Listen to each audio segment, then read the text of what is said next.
रंजना कभी ब्रश नहीं करती थी।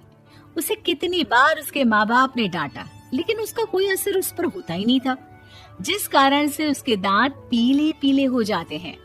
शादी के बाद अरे बहू, वैसे तो तुझ में कोई कमी नहीं है, पर तेरे दांत दांत इतने पीले कैसे हैं बेटा? कैसे मतलब? कोई सर्जरी थोड़ी ना कराइए। वो तो क्या नाम, मैं ब्रश नहीं करती थी तो पीले हो गए। अब क्या करूं? आप कहें तो लाल करवा लूं या फिर काले? यार ये क्या है, क्यों माँ से लड़ रही हो? लड़ रही हूँ? अरे मैं लड़ रही हूँ या ये बोल रही है कि दांत पीले हैं, पीले।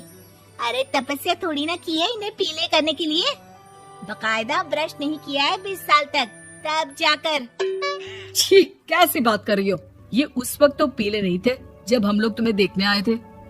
अरे तब साफ करवा लिया होगा डेंटिस्ट के पास जाकर।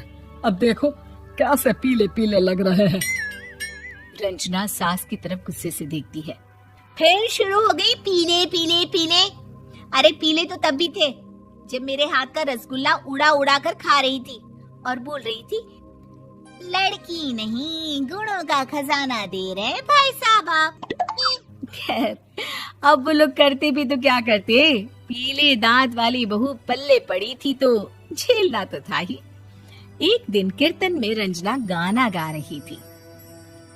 अरे कमला बहन, माँ का द्वार है, यहाँ तो सब शुद्ध होकर आते हैं, फिर अपनी बहू को ब्रश भी नहीं करवाती तुम। दूर से पीले पीले दांत भक्ति में बाधा उत्पन्न कर रहे हैं। अरे कोई 2 साल के बच्चे थोड़ी ना लेकर आई हूँ मैं बहू बनाकर। अच्छी खासी लड़की है, अरे कैसे करवाऊं ब्रश? ये तो उसे खुद करना चाहिए ना। अब माँ बाप तो इसके जैसे तैसे निपटा दिए, ये नहीं सोचा कि सास कैसे संभालेगी। सास बहू को लेकर घर आ जाती है, लेकिन सोच लेती है कि अब इसे लेकर कहीं नहीं जाएगी। अगले रोज बहू कहती है, अरे क्या हो गया, मंदिर नहीं जाना क्या? कीर्तन का वक्त हो रहा है। मेरी मधुर वाणी से कान्हा जी जागते हैं और सोते हैं। आप तो जानती है ना उनकी भक्ति में कितना मन लगता है मेरा। वो क्या है ना, तबीयत ठीक नहीं लग रही है मेरी, आराम करूंगी मैं। तबीयत ठीक नहीं लग रही? अभी तो मिथुन के गाने पर नाच रही थी आप, और अब बोल रही है कि तबीयत ठीक नहीं लग रही। अरे भक्ति में मन लगा लो सासू माँ, ऊपर जाना है, क्या मुंह दिखाओगी आप? हाँ? सास को बहू की बात पर गुस्सा आ जाता है। मैं क्या मुंह दिखाऊंगी, इसकी चिंता तो ना कर, समझी?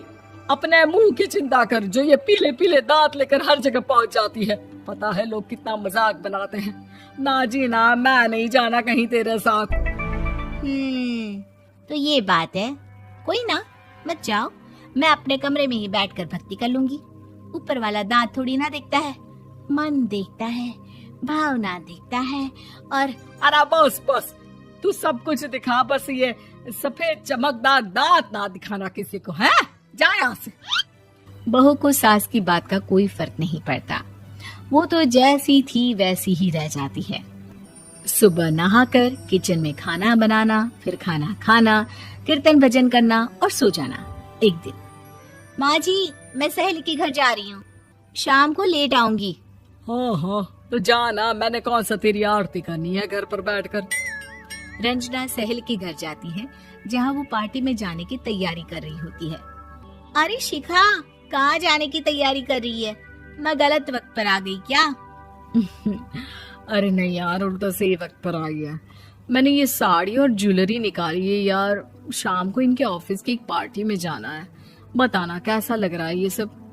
नहीं यार, इस ड्रेस के साथ तो वो वाली ज्वेलरी अच्छी लगेगी। हाँ हाँ सही बोल रही है, मैंने ध्यान ही नहीं दिया। वैसे तो हमेशा से मस्त फैशन सेंस रखती है। तो बड़ा जाती होगी ना पति के साथ पार्टी में। रंजना कुछ नहीं बोलती, बस सोचती है कि यार काश ये बात सही हो जाती, पर मैं क्यों नहीं जाती पार्टी में? क्या इन लोगों की कोई पार्टी होती नहीं होगी? रंजना घर आती है और रात में पति से सवाल करती है, एक बात बताइए, आप मुझे किसी पार्टी में क्यों नहीं ले जाते? क्या आपकी यहाँ ऑफिस में पार्टी नहीं होती? पति बेचारा क्या कहता कि दांत पीले हैं तुम्हारे इसलिए।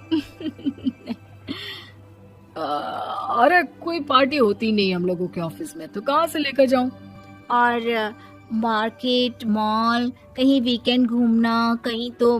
अरे यार, सारे हफ्ते में एक छुट्टी मिलती है, तो सोचता हूँ कि आराम ही कर लूं। क्यों? रंजना मन मार के रह जाती है। पहले कभी सास के साथ मंदिर जाया करती थी, लेकिन वो भी सास ने ले जाना बंद कर दिया। घर बैठी बैठी रंजना बोर हो जाती है। तभी उसे आइडिया आता है और वो मायके जाने का सोचती है। सासू माँ, 2 दिनों के लिए मम्मी के घर जा रही हूँ। अच्छा अच्छा, ठीक है, आराम से जा। और हाँ, माँ से कुछ अच्छी आदत सीख कर आना कि कैसे शरीर के हर भाग की तरह दांतों की सफाई भी जरूरी होती है, समझी? शुरू हो गई ना आप। वो लोग आपकी तरह नहीं है कि छोटी छोटी बात का बतंगड़ बना दे। उन लोगों के लिए मैं मायने रखती हूँ, ना कि मेरे पीले पीले दांत। रंजना माँ को बिना बताए उन लोगों को सरप्राइज देती है, लेकिन जैसे ही वो दरवाजे पर पहुंचती है, अंदर देखती है कि घर वाले कहीं जा रहे होते हैं। अब माँ, काश रंजना दीदी के दांतों वाली प्रॉब्लम नहीं होती, तो वो भी हम लोगों के साथ चलती ना बुआ जी की बेटी की शादी में। हाँ बेटा, लेकिन अब उसे कौन समझाए कि उसको उसके पीले दांत नहीं दिखते, लेकिन उसके आसपास के लोगों को कितना एम्बैरेसिंग फील कराते हैं। मुझे तो कितनी बार उसके स्कूल की टीचर ने शिकायत की कि उसके साथ कोई लड़की बैठना भी नहीं चाहती, और ना ही कॉलेज में कोई उससे बात करना चाहता था। लेकिन पता नहीं क्यों उसे ये बात समझ में ही नहीं आती। कोई कमी नहीं है उस लड़की में, बस यही कि दांत पीले हैं। वो तो भला हो जीजा जी और उनकी माँ का, जो दीदी को जैसी है वैसे ही रखा हुआ है। रंजना को अपने घर वालों की बात सुनकर बहुत दुख होता है। वो सोचती है कि वो क्या करे, लेकिन फिर वो सीधा डेंटिस्ट के पास जाती है, अपने दांत चमकाती है और कसम खाती है कि वो रोज ब्रश करेगी। अरे क्या हो गया? तुम तो 2 दिनों के लिए गई थी ना। पर कोई ना, अच्छा है, चलो आ गई तो। रंजना सास के सामने आकर खड़ी हो जाती है और पूरी स्माइल करती है, उसके चमकदार दांतों को दिखाती हुई। हैं? चले मंदिर। माँ, मुझे माफ कर दीजिए, मैंने आप लोगों को बहुत एम्बैरेसिंग फील करवाया। मैं आज से रोज ब्रश करूंगी।